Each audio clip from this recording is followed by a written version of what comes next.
السلام عليكم ورحمة الله وبركاته. الحمد لله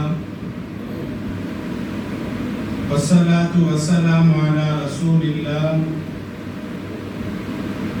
وعلى آله وأصحابه عباد الله أما بعد. فقد قال الله تعالى في كلامه القديم الفرقان المجيد: أعوذ بالله من الشيطان الرجيم، بسم الله الرحمن الرحيم. يا بني أقم الصلاة وأمر بالمعروف وانه عن المنكر واصبر على ما أصابك إن ذلك من عزم الأمور. صدق الله العظيم. قال النبي صلى الله عليه وسلم: مروا أولادكم بالصلاة وهم أبناء 7 سنين واضربوهم عليها وهم أبناء 10 وفرقوا بينهم في المضاجع أو كما قال عليه الصلاة والسلام. صدق النبي صلى الله عليه وسلم. அளவற்ற அருளாளன், நிகரற்ற நிறைந்த அன்பாளன், எல்லாமல்ல அல்லாஹ்வின் திருப்பெயரை போற்றி அகில உலகத்திற்கு அன்புடையாக அருளப்பட்ட அண்ணல் நபிகள் நாயகம் ஸல்லல்லாஹு அலைஹி வஸல்லம் அவர்களை போற்றி எனதுரையை ஆரம்பம் செய்கின்றேன். அன்பிற்கினிய மாணவ செல்வங்களே, அல்லாஹ்வின் மகத்தான கிருபையினால் இன்றைய தினத்தில் தர்பியா என்ற ஒரு அரங்கத்தில் இந்த மஜ்லிஸில் நாம இருக்கிறோம். குழந்தைகளை எப்படி வளர்க்க வேண்டும், குழந்தைகள் எப்படி வளர வேண்டும், இந்த சிறு பிராயத்தில் நாம என்ன செய்யணும், எப்படி ஒழுக்கமாக இருக்கணும், எப்படி இஸ்லாத்தின் மீது பற்றுள்ள குழந்தைகளாக வளரணும் என்பது சம்பந்தமாக ஒரு தர்பியா கிளாஸ் இப்பொழுது இங்கே இந்த மஜ்லிஸிலே நடந்து கொண்டு வருகிறது. நாம ஒரு 5ஆம் வகுப்பு படிக்கிறோம் அல்லது 4ஆம் வகுப்பு படிக்கிறோம். நமக்கு வயசு 6 வயசு 7 வயசு என்ற ஒரு பக்குவத்தில் நாம வருகின்ற பொழுது இந்த 7 வயசை தாண்டியாச்சு அப்படின்னா நாம என்ன பருவத்துக்கு வந்துறோம் அப்படின்னா, கல்வியை கற்றுக்கொள்ளக்கூடிய, அறிவை வளர்த்து கொள்ளக்கூடிய, நமது நடவடிக்கையை சீர்படுத்திக் கொள்ளக்கூடிய ஒரு பக்குவத்துக்கு நாம வந்துருந்தோம். நாம குழந்தையா இருக்கும் பொழுது, குழந்தையா இருந்து 7 வயசு வரைக்கும் ஒரு மெச்சூரிட்டி வராது, ஒரு சிந்தனை என்பது வராது. குழந்தையா இருக்கும் பொழுது நாம குழந்தைத்தனமா இருப்போம், அப்படிதானே? அப்ப பிறந்த அந்த குழந்தை 2 வருஷம் அப்ப தாயிடத்திலே அது அமுதை பெறுகிறது. அப்ப பால் குடி பருவத்துல 2 வருஷம் கழிஞ்சு போயிருது. பிறந்த 2 வருஷத்துல அப்ப தாயிடத்துல அந்த பால் குடி பருவத்தில் நாம் வளர்கிறோம். திரும்ப 2 வருஷம் போயாச்சு அப்படின்னா புத்தக நடக்கிறோம், அப்படிதானே? அப்ப நமக்கு விவரம் தெரியாது. எடுப்பார் கைப்பிள்ளையாக்க நம்முடைய அந்த வாழ்க்கை 4 வருஷம் அப்படியே ஓடுது. 5 வருஷம் வரும் பொழுது எல்கேஜி யூகேஜி அப்படின்னு நம்ம சேர்க்கிறோம்.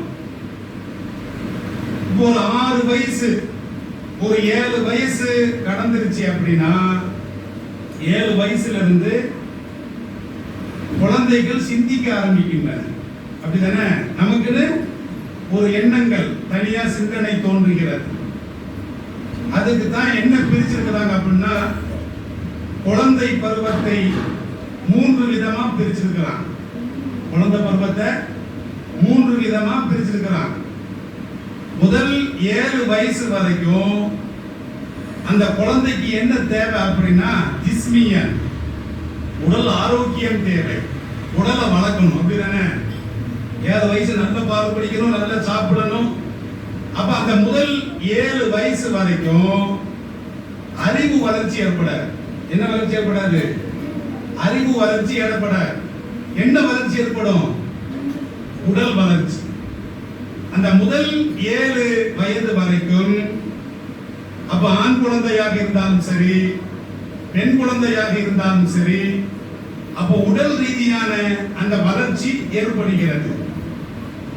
இப்படி உடல் ரீதியான அந்த வளர்ச்சியில தான் ஓடி ஆடி விளையாடுறது, அப்ப விளையாட்டை பத்தி தெரிஞ்சுக்கிறது.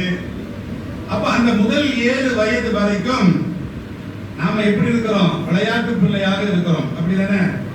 ஏதாவது பிள்ளை தப்பு செஞ்சுச்சுன்னா விளையாட்டுத்தனமா செஞ்சிச்சு அப்படின்னு சொல்லுவோமா இல்லையா? விளையாட்டுத்தனமா செஞ்சிச்சு. அப்ப முதல் 7 வயசு வரைக்கும் நாமும் ஒரு விளையாட்டு பிள்ளையாக, எடுப்பார் கை பிள்ளையாக, உடல் சார்ந்த வளர்ச்சியில் பெற்றோர் கவனம் செலுத்தக்கூடிய ஒரு பிள்ளையாக 7 வயசு வரைக்கும் நாம கழிச்சிருந்தோம். அப்ப 7 வயசு முடிஞ்ச பிறகு 8 வயசு ஆயிடுச்சு. 8 வயசு யார் கை தூக்குங்க பார்ப்போம். 8 வயசு அவனுக்கு எத்தனை வயசு? இப்ப 8 வயசு, இப்ப 7 வயசு அல்லது 7 வயசு அந்த நெருங்கக்கூடிய பருவத்துல நீங்க இருக்கிறீங்க அப்படின்னா உங்களுக்கு என்ன வந்துருது? அப்ப கல்வியின் மீது ஒரு தேடுதல் வருகிறது. குர்ஆன் மதரசாக்கு போறோம். அப்படிதானே? அப்ப குர்ஆனை ஓதுறோம், ஹதீஸ படிக்கிறோம், துஆய மஸ்னூன படிக்கிறோம். அப்ப 7 வயசுல வருகின்ற பொழுது அப்ப அறிவு என்ன செய்யுது? மூளை வேலை செய்கிறது. விளையாட்டுத்தனமாக இருக்கக்கூடிய நாம என்ன செய்யறோம்? பாப்பா மட்டும் கேள்வி கேட்கிறோமா? ஏதாவது தப்பு செஞ்சா கேள்வி கேட்கிறோம். அப்படிதானே? ஏதாவது நடந்தா கேள்வி கேட்கிறோம். அப்ப அந்த ஏன் கேள்வி கேட்கிறோம் அப்படின்னா நமக்கு என்ன மெச்சூரிட்டி வருது, அந்த அறிவு வளர ஆரம்பிக்கிறது. 7 வயசுல இருந்து என்ன வளர ஆரம்பிக்குது? அறிவு வளர ஆரம்பிக்குது. 7 வயசுக்கு முன்னாடி என்ன வளர்ந்துச்சு? உடல் வளர்ந்துச்சு. அப்படிதானே? நல்லா சாப்பிட்டு சாப்பிட்டு தூங்கி தூங்கி நல்ல உடலை வளர்த்தோம். அது உடலை வளர்க்கக்கூடிய அந்த பருவம் முடிஞ்ச பிறகு திரும்ப நாம என்ன செய்யணும்? 7வது வயசுல இருந்து கல்வி பக்கம் நம்ம கவனம் செலுத்தணும். இப்ப குர்ஆனை ஓதணும், ஸ்கூலுக்கு போறோம், அப்ப அங்க படிக்கிறோம். அப்ப கல்வி சம்பந்தமான ஒரு தேட்டம் நமக்கு வருகிறது. அப்ப கல்வியில நம்ம என்ன செய்யணும்? கல்வியில கவனம் செலுத்தணும். ஏன் அப்படின்னா அந்த மூளை வளர்ச்சி அப்போதான் ஏற்படுகிறது. மூளை வளர்ச்சி நாம் எப்பொழுது ஏற்படுகிறதோ அப்போது இருந்து மூளைக்கு நல்ல வேலையை கொடுக்கணும். என்ன செய்யணும்? நல்ல சாப்பிட்டு சாப்பிட்டு மூளை வேலை செய்யாது. சாப்பிடுற வயசை கடந்தாச்சு. 7 வயசு வரைக்கும் சாப்பிட்டாச்சு. அதுக்கப்புறம் சாப்பிடலாம் வேண்டாம்னு சொல்லல. அதுக்கப்புறம் மூளைக்கு வேலை கொடுக்கணும். எதுக்கு வேலை கொடுக்கணும்? மூளைக்கு வேலை கொடுக்கணும். மூளைக்கு வேலை கொடுக்கணும்னா என்னது? படிக்கணும். புரியுதா? அது நீங்க ஸ்கூல்ல போய் படிக்கிறதா இருந்தாலும் கவனமா கேட்கணும், கவனமா படிக்கணும். மதரசாக்கு வந்தாலும் என்ன செய்யணும்? கவனமா ஓதணும். கவனமா என்ன செய்யணும்? 7 வயசுல கவனமா ஓதணும். 7 வயசு பருவம் என்பது குர்ஆனை மனனம் செய்யக்கூடிய ஒரு பருவம். அப்படிதானே? அந்த பிஞ்சு மனசுல எதுவுமே இருக்காது. பிஞ்சு மனசுல உள்ளம் காலியாக இருக்கக்கூடிய அந்த மனசுல நீங்க என்ன செய்யணும்? மதரசாக்கு வந்தீங்கன்னா குர்ஆனை பார்த்து தஜ்வீத் அடிப்படையில் ஓதுவீங்க. அப்ப ஓதியதை சின்ன சின்ன சூறாக்களை சின்ன சின்ன சூறாக்கள் இருக்குது. சூரத்துல் ஃபாத்திஹா இருக்குது, சூரத்துல் இக்லாஸ் இருக்குது, புரியுதா? சூரத்துல் முஅவ்விதத்தைன் இருக்குது, சூரத்துல் அஸ்ர். சூரத்துல் அஸ்ர் என்ன சூரா? சூரத்துல் கௌசர் இருக்குது.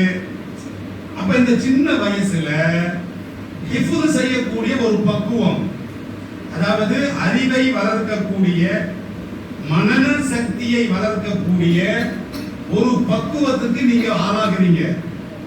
அப்ப இந்த பருவத்துல என்ன செய்யக்கூடாது? செல்போன் எடுத்துட்டு இந்த கேம் விளையாடுறது, அப்படிதானே? இந்த துப்பாக்கி சண்டை, அந்த சண்டை, இந்த சண்டை போட்டு கேம்லயே விளையாடுறது. இப்ப கேம்லயே நீங்க கவனம் செலுத்துறீங்கன்னா கடைசியில் உங்க லைஃப் என்ன ஆயிரும்? அவனை சொல்லுவான், இவனை சொல்லுவான், அந்த ஷூட்டிங் நடக்குமா இல்லையா? கடைசியில் அடிப்படி சண்டைக்கு நீங்க போகணும். அப்போ இந்த பருவத்துல செல்போன் யூஸ் பண்றதை நீங்க குறைச்சிக்கணும். என்ன செய்யணும்? செல்போன் யூஸ் பண்றதை நீங்க குறைச்சிக்கணும். அப்ப அதிகமா எதில கவனம் செலுத்தணும்? அறிவு சார்ந்த விஷயங்கள்ல. நீங்க ஸ்கூல் படிக்கிறீங்க, 5வது படிக்க, எத்தனை படிக்கிறமா? 6வது படிக்கிற.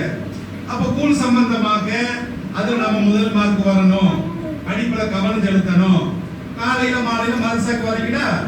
அப்ப மதரசாக்கு வரும் பொழுது நல்ல ஓதணும், புரியுதா? அப்ப நல்ல குர்ஆனை மனனம் செய்யணும்.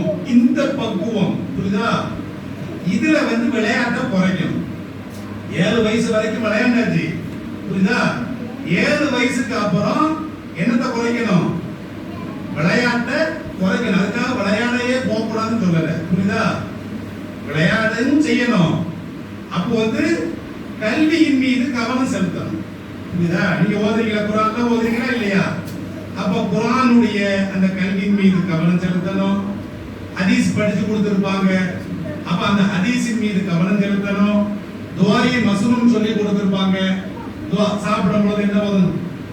சாப்பிட ஆரம்பிக்கும் போது என்ன சொல்லணும்? பிஸ்மில்லாஹு அவ்வலஹு வ ஆகிரஹு, புரியுதா? அப்ப சாப்பிட முடிச்ச பிறகு என்ன சொல்லணும்? அல்ஹம்துலில்லாஹ், புரியுதா? இப்படி சின்ன சின்ன துஆக்களை நாம மனனம் செய்யணும். ஏன்னா இதுக்கு அப்புறம் நமக்கு டைம் கிடைக்காது. சொல்ல புரியுதா? நாம 10ஆம் வகுப்பு, 11ஆம் வகுப்பு, 12ஆம் வகுப்பு அல்லது காலேஜின் போயாச்சு அப்படின்னா அதுக்கு வேற. இந்த 7ல இருந்து, புரியுதா, அந்த 12 வயசு வரைக்கும் 13 வயசு வரைக்கும் தான் கல்வியில கவனம் செலுத்தக்கூடிய ஒரு பருவம். அப்ப இந்த கல்வியில உங்களுடைய கவனங்கள் இருக்க வேண்டும், புரியுதா? முதல் 7 உடல் வளர்ச்சி, 2வது 7 கல்வி வளர்ச்சி, 3வது ஒரு 14 வயசு வரைக்கும் டீனேஜ். அந்த பசங்களா, டீனேஜ் பெண்களா நீங்கள் மாறுகின்ற பொழுது உங்க ரூட் தனி ரூட்டா போயிடும். அதாவது 7 வயசு வரைக்கும் அம்மா மடியில் தவழ்ந்தவர்கள் 7 வயசுக்கு பிறகு அதிகமாக நீங்கள் யாரோடு இருக்கிறீங்க? வாத்தியாரோடு தான் இருக்கிறீங்க, அசத்துமாரோடு தான் இருக்கிறீங்க, அப்படிதானே? இப்ப வீட்டுல இருக்கிறது ரொம்ப கம்மி. வீட்டுல போனா காலையில தூங்குவீங்க, நைட்டு தூங்குவீங்க, அல்லது சாப்பாடு நேரத்துல இருப்பீங்க. மற்ற நேரத்துல நீங்க வெளியே ஃப்ரெண்ட்ஸோடு விளையாடுவீங்க, அல்லது ஸ்கூலுக்கு போவீங்க, அல்லது மதரசாவுக்கு வருவீங்க.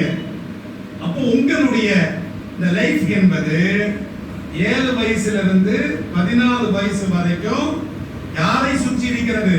பெற்றோரை விட அதிகமாக உஸ்தாதுமார்களை சுற்றி தான் இருக்குது, அப்படிதானே? அப்ப ஆசிரியர்களை சுற்றி தான் இருக்கிறது. அப்படிப்பட்ட ஒரு பருவத்துல நீங்க என்ன செய்யணும் அப்படின்னா, நல்ல ஒழுக்கங்களை நீங்கள் கற்றுக்கொண்டு அந்த ஒழுக்கங்களின் அடிப்படையில் இருக்கணும். சொல்ல புரியுதா? 7 வயசு கடந்துருச்சு அப்படின்னா அறிவு மெச்சூரிட்டி வருகின்ற பொழுது நல்ல பண்பாடு வரணும், நல்ல கொள்கைகள் வரணும். இன்னைக்கு ஏகப்பட்ட கொள்கைகள் இருக்கிறது, அப்படிதானே? இன்னைக்கு வழிகேட்டில் இருக்கக்கூடிய, வழிகெடுக்கக்கூடிய ஏகப்பட்ட கொள்கைகள், குழப்பங்கள் இருக்கின்ற பொழுது இந்த வயசிலேயே உங்களை வழிகெடுக்கணும் அப்படின்னா சாதாரணமா வழிகெடுத்துடலாம். சொல்ல புரியுதா? ஏன்னா இந்த பருவம் உங்களுடைய உள்ளத்துல எதுவுமே இருக்காது. சம்பாதிக்கணும் அப்படி என்னத்துல யாருக்காவது கிடையவே கிடையாது. உள்ளத்துல சம்பாதிக்கணும், தாய் தகப்பனை காப்பாற்றணும், இன்னைக்கு சோறு பொங்கி போடணும், அம்மாக்கு சப்பாத்தி கொடுக்கணும் அப்படின்னு என்ன கவலை இருக்குதா உங்களுக்கு? உங்களுக்கு எந்த கவலையுமே இருக்க. உங்களுடைய உள்ளம் வந்து காலியா இருக்குது.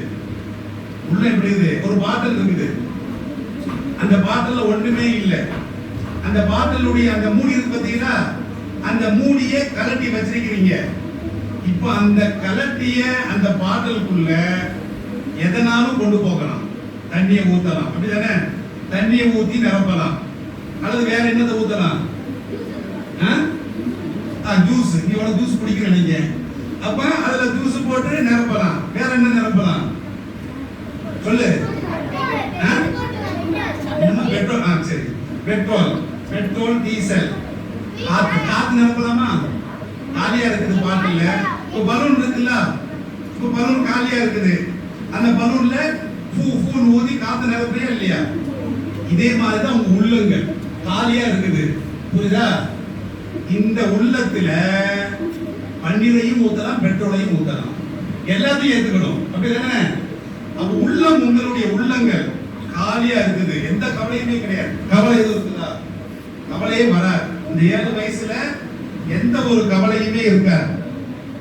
அப்ப உள்ளங்கள் காலியாக இருக்கிற காரணத்தினால் அப்போ வந்து கவலையே இருக்காது. அதே மாதிரி மேல்மாடி என்னது?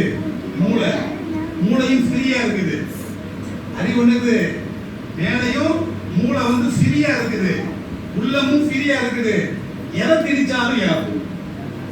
அந்த உள்ளத்துல எதை சொன்னாலும் ஏறும். அது மாதிரி மூளையில எதை சொன்னாலும் ஏறும்.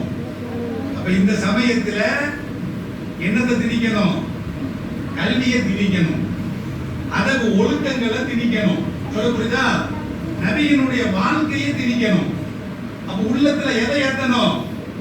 உள்ளத்துல குர்ஆனை ஏத்தணும். சொல்ல புரியுதா? உள்ளத்துல குர்ஆனை ஏத்தணும், உள்ளத்துல ஹதீஸ்களை ஏத்தணும், உள்ளத்துல துஆக்களை ஏத்தணும், வயித்துல சாப்பாடு ஏத்தணும். சொல்ல புரியுதா? வயித்துல சாப்பாடு ஏத்து, உள்ளத்துல என்ன ஏத்தணும்? அப்ப உள்ளத்துல குர்ஆனுடைய சிந்தனைகளை. சொல்ல புரியுதா? நம்ம உஸ்தாத்மார்கள் கற்றுக் கொடுத்திருப்பாங்க நல்ல நல்ல விஷயங்கள், நல்ல நல்ல ஒழுக்கமான விஷயங்கள். பெற்றோர் பேச்சை கேட்கணும். சொல்ல புரியுதா? சண்டை படக்கூடாது, நல்ல பிள்ளையா இருக்கணும், சுத்தமா இருக்கணும், நல்ல நல்ல விஷயங்களா சொல்லி கொடுத்திருப்பாங்களா இல்லையா? இந்த நல்ல நல்ல விஷயங்களை என்ன செய்யணும்? பயன்படுத்தணும். உள்ளத்துல ஏத்தி வாழ்க்கையில் என்ன செய்யணும்? பயன்படுத்தணும். அப்போ வந்து மூளையிலையும் நல்ல சிந்தனைகள். சொல்ல புரியுதா? அடுத்தவன் அடிக்கணும் அப்படின்னு மூளை நினைச்சா மூளையில ஏறிடும், அவன் அடிக்காம கூட அப்படின்னு ஆயிடும். சொல்ல புரியுதா? அப்ப உள்ளமும் மூளையும் காலியாக இருக்கக்கூடிய இந்த நேரத்துல எதை ஏத்தணும்? கல்வியை ஏத்தணும். வேற எதை ஏத்தணும்? ஒழுக்கத்தை ஏத்தணும். வேற எதை ஏத்தணும்? குர்ஆனை ஏத்தணும். வேற என்ன ஏத்தணும்? நல்ல ஹதீஸ்களை ஏத்தணும். வேற என்ன ஏத்தணும்? நல்ல துஆக்களை ஏத்தணும், நல்ல சிந்தனைகளை. சொல்ல புரியுதா? ஏன்னா சைத்தான் வருவான், வந்து உன்னை கெடுத்துட்டு போயிடுவான். சைத்தான் வந்து உன்னை அப்படியே கூப்பிட்டு உன் உள்ளத்துல என்ன செய்வான்? கண்டதை போட்டுருவான். சொல்ல புரியுதா? நீங்க சின்ன சின்ன பிள்ளைகள்லாம் வழிகேட்டுல போறாங்க. சொல்ல புரியுதா? அப்ப சின்ன சின்ன பிள்ளைகள்லாம் தவறான விஷயங்களில், பாவமான காரியங்கள்ல ஈடுபடுறாங்க, அப்படிதானே? சின்ன பிள்ளைகளையே பென்சில் திருடுறது, பேனாவை திருடுறது. சொல்ல புரியுதா? இது தவறான எண்ணங்கள். அப்போ வந்து கெட்ட வார்த்தை பேசுறது, அப்படிதானே? உள்ள காலியா இருக்குது. ரோட்ல 2 பேர் சண்டை போடுதான், அவன் கெட்ட வார்த்தை பேசும் பொழுது இவன் கேட்கிறான். இவன் உள்ள காலியா இருக்குது, மண்டையும் காலியா இருக்குது, அதை ஏத்திக்கிட்டு தான். ஏத்திட்டு இவனும் கெட்ட வார்த்தை பேசுறான். அப்ப என்ன செய்யணும்? இந்த சமயத்துல, இந்த பருவத்துல, இந்த வயசுல மெயினா என்னது? ஒழுக்கம் மெயின். என்னது? கல்வியை விட முதல்ல என்னது? ஒழுக்கம் தான் மெயின். சொல்ல புரியுதா? இப்போ வந்து கல்வி இருக்கும், நீ சூர மனப்பாடம் ஆக்கியிருப்ப, நீ குர்ஆனை ஓதிருப்ப, நின்னுட்டு ஒண்ணு தெரிஞ்சா ஒழுக்கமா அது நடக்குதா இல்லையா? அப்போ சிறுநீர் கழிக்கும் பொழுது இதான் ஒழுக்கம். சொல்ல புரியுதா? கல்வியை விட முதல்ல எது மெயின்?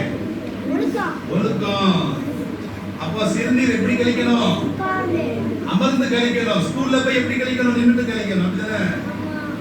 அப்ப நாம இங்க என்ன கற்றுக் கொடுக்கிறோமோ அல்லது எதை கற்றுக் கொள்கிறோமோ நாம மார்க்கத்தை நாம என்ன செய்யறோம்? நாம விளங்குறோம். அது மதரசாவில் மட்டும் கடைபிடிக்க கூடாது. மார்க்கத்தை மதரசாவில் மட்டுமா கடைபிடிக்கணும்? கடைபிடிக்கல. நீங்க ஸ்கூலுக்கு போறீங்க, வீட்டுக்கு போறீங்க, இங்க இருக்கிற மாதிரி ஒழுக்கமா இருக்கணும். சொல்ல புரியுதா? மதரசாவுக்கு அமைதியா இருக்கிறீங்க, நல்ல பிள்ளையா இருக்கிறீங்க, நல்ல பேர் வாங்கணும்னு நினைக்கிறீங்க. அப்ப இதே நினைப்பு வீட்டுக்கு போனா என்ன இருக்கணும்? வீட்டுக்கு போனாலும் நல்ல பிள்ளையா இருக்கணும். ஸ்கூலுக்கு போனாலும் நம்ம இங்க என்ன நாம கற்றுக்கொள்கிறோமோ, எதை நாம உள்வாங்கிக் கொள்கிறோமோ அதை என்ன செய்யணும்? எல்லா பக்கமும் பயன்படுத்தணும். சொல்ல புரியுதா? இப்ப 5 நேரமும் தொழுகணும். என்ன செய்யணும்? 5 நேரமும் தொழுகணும். அப்ப 7வது பருவத்துல நீங்க பொழுது உங்களுக்கு என்ன சில கடமைகள் விடுகிறார். சல்லல்லாஹு அலைஹி வஸல்லம் அவர்கள் சொல்றாங்க, பெற்றோரை பார்த்து சொல்றாங்க, முரு அவுலாதக்கும். அப்ப உங்களுடைய குழந்தைகளுக்கு பிசலா தொழுகை கொண்டு ஏவுங்கள். அப்ப அந்த குழந்தைகள் 7 வயதாக இருக்கின்ற பொழுது தொழுகையை கொண்டு ஏவுங்கள் அப்படின்னு சொல்றாங்க. அப்ப 7 வயசுல உங்களுக்கு பொறுப்பு வந்துருது. கொஞ்சம் கூட வேலை செய்தா, அப்ப அறிவு வேலை செய்கின்ற பொழுது உங்களுக்கு என்று பொறுப்பு வருகிறது, உங்களுக்கு என்று சிந்தனை வருகிறது, உங்களுக்கு என்று கடமையும் வருகிறது. 7 வயசுல அப்ப தொழ வேண்டும் என்ற ஒரு பொறுப்பு விடுகிறது. சொல்ல புரியுதா? அப்ப என்ன செய்யணும்? 7 வயசா இருக்கும் பொழுது நாம தொழுகையின் பக்கம் கவனம் செலுத்த வேண்டும். அப்ப அந்த 7 வயசு என்பது அறிவு சார்ந்த வளர்ச்சி. புரியுதா? இபாதத்துல கவனம், நல்ல கொள்கையை தேர்ந்தெடுப்பதுல கவனம். அக்கீதான் சொல்றோமா இல்லையா? வழிகட்ட கொள்கையை தேர்ந்தெடுக்க கூடாது. சுன்னத் வல் ஜமாத். நாமெல்லாம் சுன்னத் வல் ஜமாத். சுன்னத் வல் ஜமாத்னா என்னது? சுன்னத் அப்படின்னா நபி ஸல்லல்லாஹு அலைஹி வஸல்லம் அவர்களை முழுமையாக பின்பற்றுவது. ஜமாத்னா என்னது? சஹாபாக்களை பின்பற்றுவது. குர்ஆன், ஹதீஸ். புரியுதா? ஜமாத் அப்படின்னா என்னது? சஹாபாக்கள். சொல்ல புரியுதா? அப்ப குர்ஆன் என்ன சொல்லுகிறது? ஸல்லல்லாஹு அலைஹி வஸல்லம் என்ன சொல்றாங்க? சஹாபாக்கள் எப்படி வாழ்ந்தாங்க? புரியுதா? அப்ப இந்த கொள்கையினுடைய அந்த கோட்பாடை உள்வாங்கக்கூடிய ஒரு நிலைக்கு வந்துருந்தோம். சொல்ல புரியுதா? அப்ப 7 வயசுல வரும்பொழுது என்னதான் வருது? கல்வி கற்கக்கூடிய பொறுப்பு வருகிறது. அப்படிதானே? 7 வயசுல வேற என்ன வருது? 2வது பொறுப்பு என்ன வருகிறது? இபாதத். புரியுதா? அப்ப 7 வயசா வரும் பொழுது அப்ப தொழுகைக்கு போக வேண்டிய ஒரு பொறுப்பு வருகிறது. வேற என்ன பொறுப்பு வருது? நல்ல ஒழுக்கம், நல்ல கொள்கையை. புரியுதா? நல்ல கொள்கையை தேர்ந்தெடுக்கக்கூடிய ஒரு பக்குவத்துக்கு நம்ம வந்துருந்தோம். சூரத்துல் லுக்மான் என்ற அந்த சூரா இருக்கிறது. அப்ப அந்த சூராவுல லுக்மானுல் ஹக்கீம் அவர்கள் தமது குழந்தைக்கு அவர் அறிவுரை பகிர்கின்ற பொழுது அவர் என்ன சொல்றாரு தெரியுமா? வயிது கால லுக்மானு லிபினிஹி. லுக்மானுல் ஹக்கீம் அவர்கள் தமது சிறு குழந்தைக்கு அவர் உபதேசம் செய்வதை நபியே நீங்கள் நினைத்து பார்ப்பீராக என்று அல்லாஹ் குர்ஆன்ல சொல்றான். சூரத்துல் லுக்மான்ல லுக்மானுல் ஹக்கீம் என்ன சொன்னாரு தனது குழந்தைக்கு? யா புனைய, எனது அருமை குழந்தாய், லா துஷ்ரிக் பில்லாஹ், நீ இறைவனுக்கு இணை வைக்காதே. அப்ப என்ன செய்யணும்? அப்ப இறைவனுக்கு இணை வைக்க கூடாது. சொல்ல புரியுதா? இறைவனுக்கு என்ன செய்யக்கூடாது? இறைவனுக்கு இணை வைக்க கூடாது. அப்ப இந்த ஷிர்க லதுல்முன் அதீம். அப்ப சிறு குழந்தையாக தனது குழந்தைக்கு லுக்மானுல் ஹக்கீம் அவர்கள் என்ன சொல்றாங்க அப்படின்னா அடிப்படையான அகீதா கொள்கையை சொல்லி கொடுக்கிறாங்க. அப்ப இறைவனுக்கு இணை வைக்க கூடாது, அப்ப இணை கற்பிக்க கூடாது. அப்ப நம்ம படைச்சவன் யாரு? அல்லாஹ். அல்லாஹ் எத்தனை அல்லாஹ் இருக்கிறான்? அதான் லா இலாஹ இல்லல்லாஹ் சொல்றோமா இல்லையா? ஏகத்துவ கலிமாவுல லா இலாஹ இல்லல்லாஹ் முஹம்மது ரசூலுல்லாஹ். இதனுடைய பொருள் என்ன? இந்த உலகத்தில வணங்குவதற்கு தகுதியானவன் அல்லாஹ்வை தவிர சொல்ல புரியுதா? அப்ப அல்லாஹ்வை தவிர வேற யாரையும் என்ன செய்யக்கூடாது? வணங்கக்கூடாது. அப்படி வணங்கினால் என்ன ஆகும்? சிறுக்காயும். சொல்ல புரியுதா? அப்போ 7 வயசுல நாம் இறைவனை வணங்க வேண்டும். அப்ப இறைவனிடத்திலே பாதுகாப்பு கோர வேண்டும். அப்ப இறைவனிடத்திலே உதவி கோர வேண்டும். இந்த கொள்கைக்கு வந்துடும், இஸ்லாமிய கொள்கைக்கு வந்துருந்தோம். சொல்ல புரியுதா? அப்ப இஸ்லாமிய அடிப்படையான அந்த கொள்கையில நம்ம என்ன செய்யணும்? உறுதியா இருக்கணும். ஸ்கூலுக்கு போறோம், அப்ப மத்த மத நண்பர்களோடு பழகுறோம், அவங்களுடைய கொள்கை வந்துடக்கூடாது. சொல்ல புரியுதா? ஸ்கூல் படிக்கிறோமா, இங்க எல்லாரும் சேர்ந்து படிக்கிறோம், எல்லா மக்களும் படிக்கிறீங்க. இப்ப நாம கொள்கையை நாம என்ன செய்யணும்?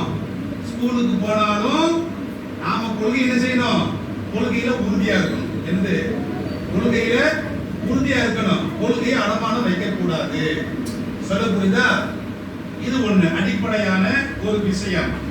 இரண்டாவது, அதே லுக்மானுல் ஹக்கீம் அவர்கள் நமது குழந்தைக்கு அவர் சொல்லுகின்ற பொழுது, யா புனைய, எனது அருமை குழந்தாய், அகிமிஸ் ஸலாத்த, நீர் தொழுவீராக அப்படின்னு சொல்றாங்க. சொல்ல புரியுதா? 7 வயசு ஆயிடுச்சுன்னா பள்ளிவாசல்ல பாங்கு சப்தம் கேட்டுதான் என்ன செய்யணும்? எங்க தொழணும்? பள்ளிவாசலுக்கு போகணும். சொல்ல புரியுதா? வீட்டுல நாடகம் ஓடுது, கிரிக்கெட் ஓடுது, ஐபிஎல் ஓடுது அப்படின்னு ஆன் இருக்க கூடாது. கிரிக்கெட்லாம் பாப்பீங்களா?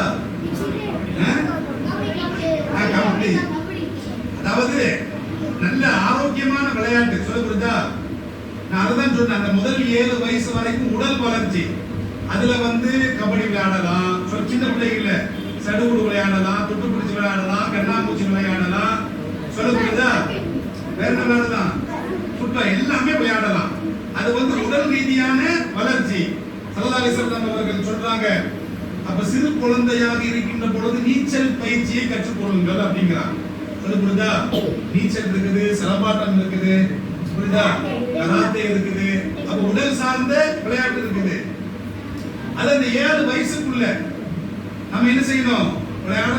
சில பேர் விளையாடவே போக மாட்டாங்க. சின்ன வயசுலயே குழந்தை அழுதுச்சுன்னா கையில என்னத்தை கொடுத்துருந்தாங்க? சைத்தானை கொடுத்துருந்தாங்க. சொல்ல புரியுதா? அந்த சைத்தானை பார்த்து சிரிக்குது. அப்படிதானே? செல்போன் ஒரு சைத்தான் மாதிரி தானே, எல்லாத்தையுமே வெளிக்கெடுக்கிறது. அதாவது செல்போன் பயன்படுத்தக்கூடாதுன்னு சொல்லல. சில குழந்தைகளுக்கு என்ன செய்யறாங்கன்னா, பெற்றோர்கள் செல்போனை கையில கொடுத்து செல்போனுக்கு அடிமையாக்கிறதான். இன்னைக்குள்ள சின்ன குழந்தை, நீ சின்ன குழந்தையா இருக்கும் பொழுது அழுதா என்ன கேப்ப? நீ சொன்ன பண்ண கேப்ப, அது பால் கேப்ப. இன்னைக்குள்ள சின்ன குழந்தை அழுதா என்ன கேட்கும்? போனை கேட்கும். சொல்ல புரியுதா? போனை கொடுத்தா அழுகை நிப்பாட்டும். அப்ப சின்ன குழந்தைகளுக்கு நாம என்ன செய்யறோம்? செல்போனுக்கு அடிமையாகி வைக்கக்கூடிய ஒரு மோசமான ஒரு அவல நிலையை பெற்றோர்கள் ஏற்படுத்தி விட்டார்கள். அப்ப சின்ன பிள்ளைங்க 7 வயசு வரைக்கும் எல்லா விளையாட்டும் விளையாடலாம். இன்னைக்கு யாருமே விளையாட மாட்டாங்க. ஒரு காலத்துல தெருவில் விளையாண்டாங்க. இன்னைக்கு காலையில டியூஷன், மாலையில டியூஷன் அப்படி இப்படின்னு போகும் பொழுது அப்ப விளையாட்டுங்கிறது என்னாச்சு? விளையாட்டுங்கிறது இல்லாமல் போயிருச்சு. அப்ப 7 வயசு வரைக்கும் அந்த நீச்சலாக இருந்தாலும் சின்ன பிராயத்துல நீச்சல் பயிற்சி இருக்குது. சொல்ல புரியுதா? அப்போ இன்னைக்கு நம்ம இந்த துப்பாக்கி சுடும் பயிற்சிலாம் வந்துருச்சு. அப்படிதானே? இப்ப குறிப்பாக துப்பாக்கி சுடுறது, அம்பெறியக்கூடிய பயிற்சி, வில் பயிற்சி ஸல்லல்லாஹு அலைஹி வஸல்லம் காலத்துல இருந்துச்சு. ஸல்லல்லாஹு அலைஹி வஸல்லம் அவர்கள் என்ன செஞ்சாங்க? ஆர்வம் ஊட்டினாங்க. சின்ன குழந்தைகளுக்கு நீங்கள் நீச்சலை கற்றுக்கொள்ளுங்கள், அம்பெறிவதை கற்றுக்கொள்ளுங்கள் ஸல்லல்லாஹு அலைஹி வஸல்லம் அவர்கள் சொல்றாங்க. சொல்ல புரியுதா? அப்ப வீர விளையாட்டுகள். சொல்ல புரியுதா? வீர விளையாட்டுகள். வீர விளையாட்டு என்னது? சிலம்பாட்டம் இருக்குது, கபடி இருக்குது, உடல் சார்ந்த வீர விளையாட்டு இருக்குது. அப்ப மல்யுத்தம் இருக்குது, ஜல்லிக்கட்டு மாடுலாம் மோதணும். அப்ப வீர விளையாட்டுகள், நீச்சல் பயிற்சி இருக்கிறது. சொல்ல புரியுதா? உடலுக்கு ஆரோக்கியம் தரக்கூடிய ஃபுட்பால் இருக்குது, ஓடிட்டே இருக்கணும். சொல்ல புரியுதா? ஃபுட்பால்ங்கிறது பாலுக்கு பின்னால ஓடிட்டே இருக்கணும். அப்ப அப்ப இப்படிப்பட்ட அந்த விளையாட்டுகளில் நீங்கள் கவனம் செலுத்துறீங்க. ஒரு குறிப்பிட்ட வயசு வரைக்கும் கவனம் செலுத்துறீங்க. அந்த வயசுல அதை நீங்க பயிற்சி எடுத்தீங்கன்னா பின்னால நீங்கள் விளையாட்டு வீரர்களாக ஆக முடியும். அதுக்கப்புறம் 7 வயசுக்கு அப்புறம் அப்போ உங்களுடைய கவனம் கல்வியின் பக்கம் திரும்ப வேண்டாம், அமல்களின் பக்கம் திரும்ப வேண்டாம், தொழுகையின் பக்கம் திரும்ப வேண்டாம். இப்ப நோன்பு காலங்கள் என்ன செய்யணும்? நோன்பு வைக்கணும். சொல்ல புரியுதா?